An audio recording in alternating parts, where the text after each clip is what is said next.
game in the Big Easy, the Hard Line. Ari Timken, Eric Messersmith from Radio Row, San Antonio sports leader, 1250 ESPN, San Antonio. First of all, we had a coach who knew that defense is what win ball games. Coach Landry, who I played with for 14 years. Never heard of him. And both Jimmy Johnson. They felt that defense is what win ball games, and I played with Hall of Famers, Pro Bowlers, just great defensives that guys that we made it fun. We had fun at that. But you're right, during that era, teams beat you running the football. And that's why we came up with the flex defense, which was the force you in a sure passing situation. Then we'd come in with the nickel. And that's when we had fun. But you're right, the stats, keeping sacks and all that stuff didn't mean anything to anybody at the time. Ed Too Tall Jones joining us here on the Hard Line. And your career is so interesting, not just for football, but because you became such a pop culture icon and left in the prime of your career to go box for a year and be a professional fighter. Talk about that experience, and how do you compare the physical toll on your body between football and boxing? Well, first of all, it's probably the best decision I ever made, because growing up as a kid, I was a Golden Glove champ in the state of Tennessee. Love boxing, still love it today. It's still my favorite sport. So even though I went to 3 Super Bowls my first 5 years, I was still wondering whether I should be on the field or in the ring.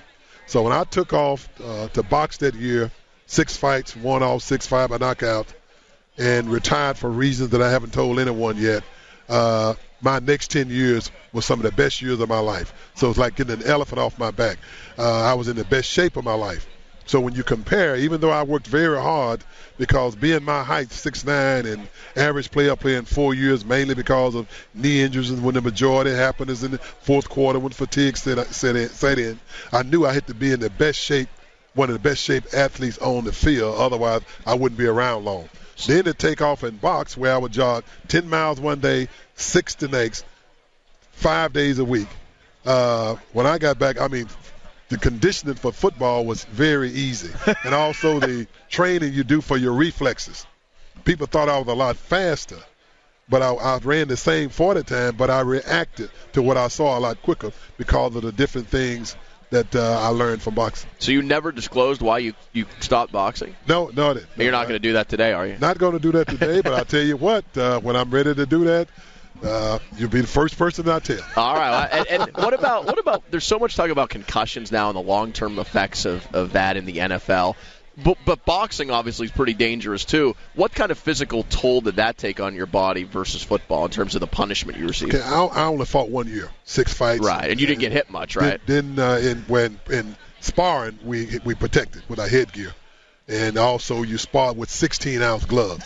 You can't do much damage with 16-ounce gloves. Right. So I never took a hard shot, and I've been a part of a study for concussions for 8 years. I'm one of the guys that they're studying, along with any quarterback that want to. And the reason why they chose me was because at the time I was the tallest to play the game. So they went for the biggest, tallest, smaller than any quarterbacks. And I've only had 1 mild concussion. And when they checked out where, they guaranteed me that it wouldn't affect any of my faculties down the road, which I was glad to hear. But when you think about my position, we're so close to each other, linemen, till we don't have a chance to do much damage. It's those guys in the secondary who are hitters, who run in 4.2, 4.3 40s, running backs who are spinning out of trouble, getting nailed, don't see it coming, quarterbacks who are sitting ducks. Those are the guys that you're concerned with. That's one of the black eyes to my sport, a big concern of mine because of what's happening to guys like Dave Duerson, Junior Seau. I played golf with Junior Seau the day before he shot himself. Wow. And I haven't gotten over it yet. But there's a reason for all that. So that's why I'm so glad that the league is looking into it, taking it serious. So are players. They're forcing them to do it. Equipment managers are doing all they can to come up with equipment to protect these guys. Ed Too Tall Jones joining us. And Ed, fortunate enough to play on some really, really good Cowboy teams. You look at the current state of the Dallas Cowboys, Ed, and you live in Dallas. It's one of your homes. What has happened with the Cowboys in the last 15 years where they've won 1 playoff game, which is unbelievable considering the Cowboys have 5 Super Bowl rings? First of all, I don't have enough time or enough fingers to start pointing fingers. But you start at the top. You start at the top with managers. You start with coaches and players. But I'm a true believer, and scouts, who's supposed to bring you the talent in. When I look at Dallas on paper, I rank them in the top 5 in the league. Yet, during the season, they're underachievers. There's a reason for that. I just think the players have to take more responsibility for it.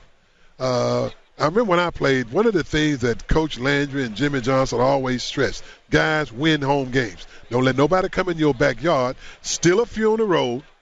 You're in the playoff. Once you're in the playoff, anything can happen. Well, Dallas don't control that backyard. They're the highest paid team in the league, highest paid coaches in the league, nicest facility in all of sports, yet they're underachievers. Something's wrong with that. So I think if you're going to point the fingers, you point the finger at the players. They find coaches and all that. I don't think it's the coaching. Players just going to have to make up their minds that, hey, guys, we're not going to tolerate this anymore. Ed Two-Toe Jones, legendary Dallas Cowboy. Really appreciate you taking some time out of your busy schedule today, running from station to station, seemingly doing interviews, to spend some time and chat with us. Thanks for having me, guys.